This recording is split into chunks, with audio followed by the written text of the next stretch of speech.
Hello, this is Lady Boulay, and I hope you're having a great day. Happy Thanksgiving for those who are celebrating Thanksgiving. Hope you have a great celebration with your family. Thank you for your support. Thank you for subscribing to the channel. Thank you for your comments, and thank you for your thumbs up. Thank you for all you do to support the channel. And yes, we are commanded to love one another, whether we want to or not, or whether we agree with each other or not.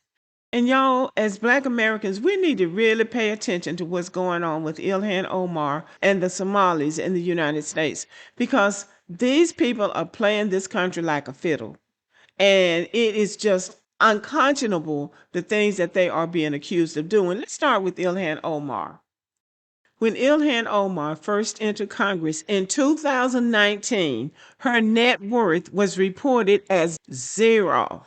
Financial disclosures at the time showed she carried student loan debt and had limited assets, meaning she was not considered wealthy when she began her congressional career. No, if your net worth is zero, you are not wealthy.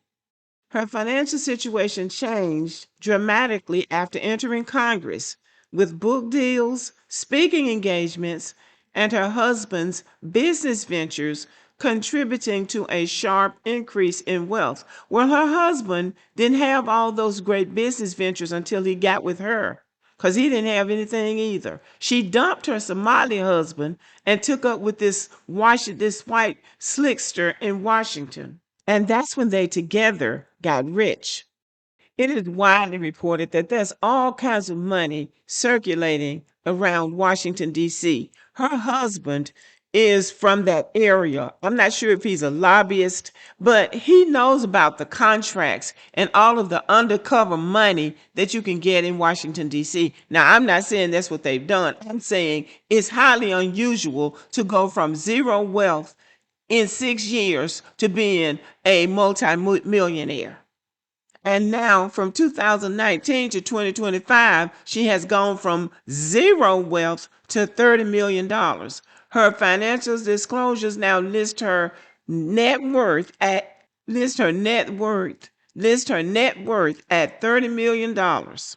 The Republicans in Congress have long been suspicious of Ilhan Omar. There have been several allegations levied against her, but she has managed to always win in her district in Minnesota and come back to Washington, D.C. And so they have been frustrated because they feel like something is not right with her.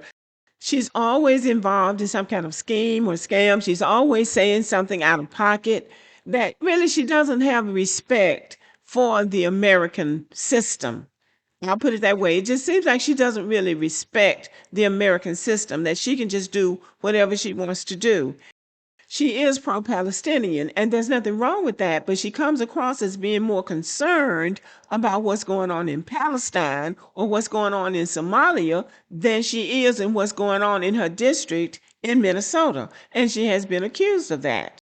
She represents the 5th district of Minnesota. That district is about 60% Somali. People accuse her of not being concerned about the entire 5th district, but only concerned about her people, the Somalis. So the Republicans want her out of Congress, and they have taken measures to get rid of her. She was removed from the House Foreign Affairs Committee, which was a powerful committee, but they got so sick of her on that committee due to what they call her history of anti-Semitic remarks. She has been censored and stripped of her committee assignments on the Committee of Education and Workforce and the Committee on the Budget for her comments regarding Charlie Kirk.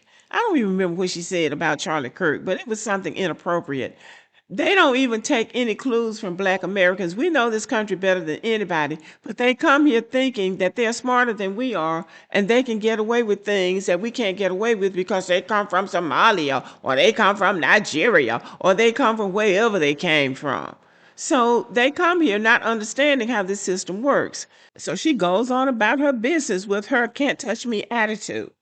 She always bounces back and ends up back in the chamber, running her mouth, saying what she wants to say, offending people, seemingly getting away with it. But not so fast, because she might be clever, but she's not as clever as these tricksters in the United States who've been at it a lot longer than she has. So while she was having her Somali girl moment, they threw her a curve that she did not see coming.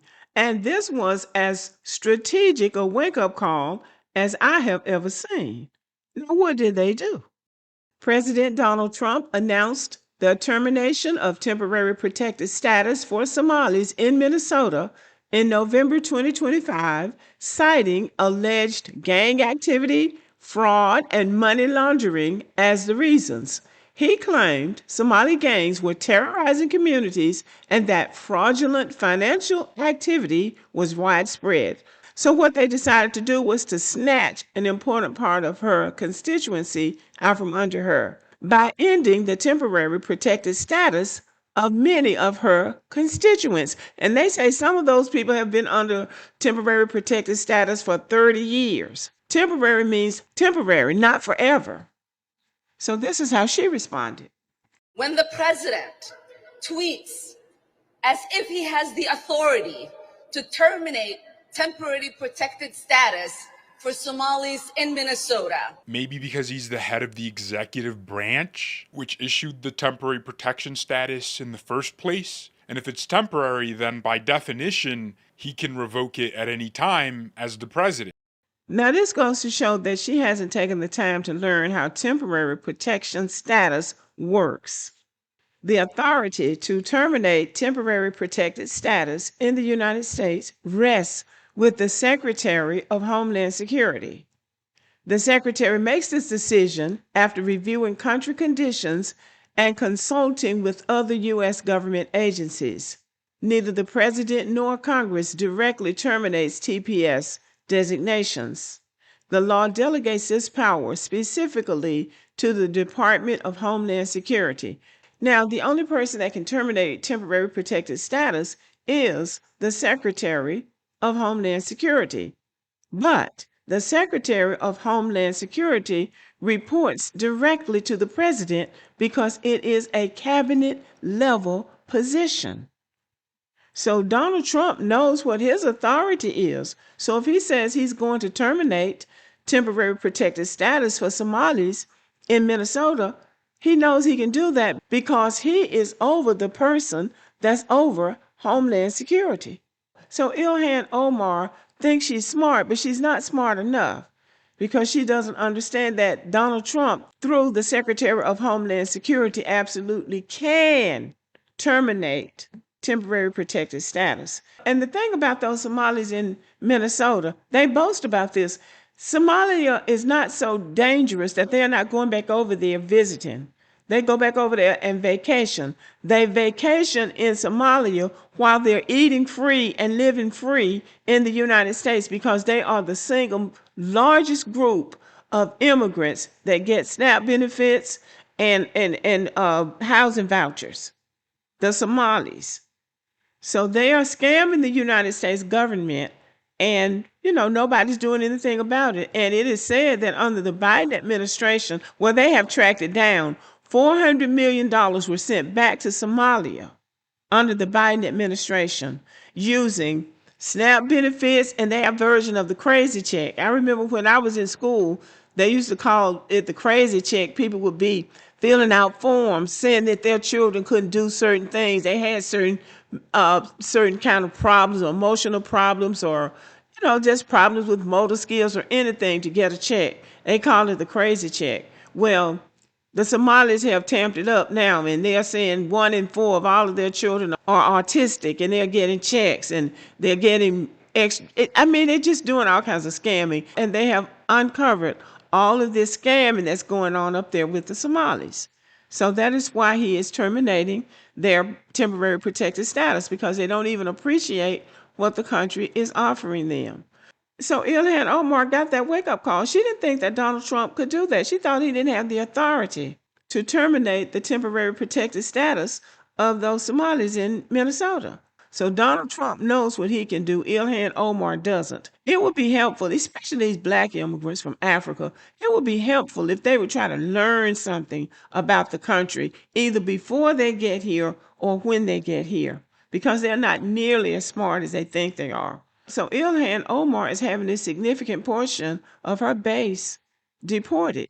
Now her district is heavily Democratic, so it may not affect her getting reelected, but it's going to affect something about her campaigning and the way she does things. But anyway, y'all let me know what you think about the video and have a good day.